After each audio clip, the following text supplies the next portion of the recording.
Monsieur le Président, quand on lit votre livre, votre autobiographie, justement, on voit que vous portez avec Sassou Nguesso une haine qui est vieille de 30 ans. On a l'impression que pour qu'elle s'épuise, pour la vider, il faudrait que l'un de vous deux meure. Comment est-ce que vous jugez Sassou Nguesso? Comment vous jugez l'homme? Pas du tout. Pas du tout. Mais non, je ne peux pas juger. Pour moi, ce n'est pas un homme.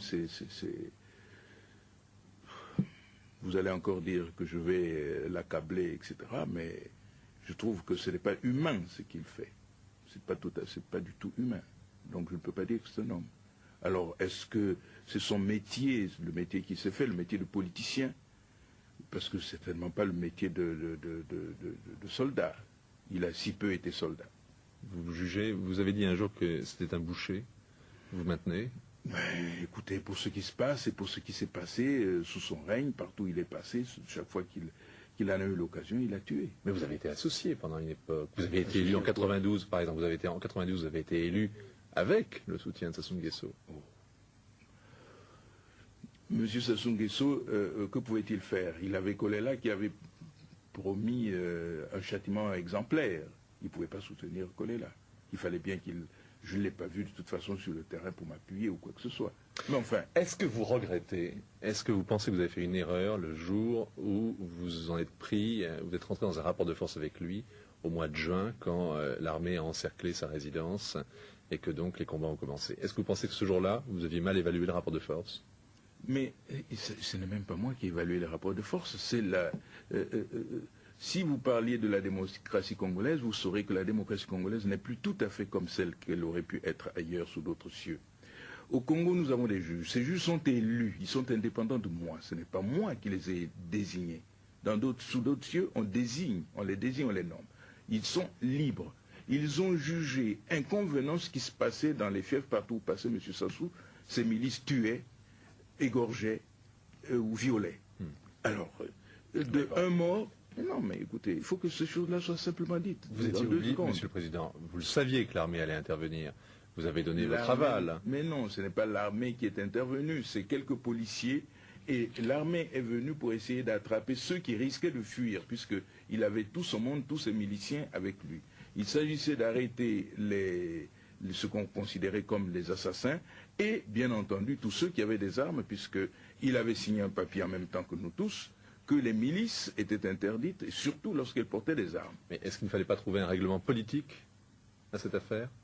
Plutôt que simplement policier, judiciaire? Mais c'était à lui de se référer pour le politique. À partir du moment où les juges vous disent, mais qu'est-ce que c'est cette histoire? Pourquoi est-ce que ce monsieur, pourquoi on tue et qu'on ne fasse rien?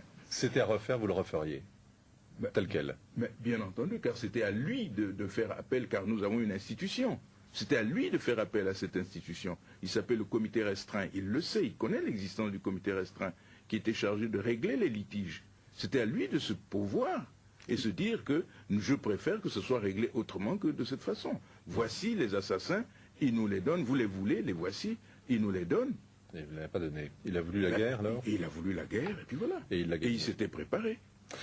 Le Congo. Je suis appelé qu'il l'a gagné, c'est pas lui qui l'a gagné.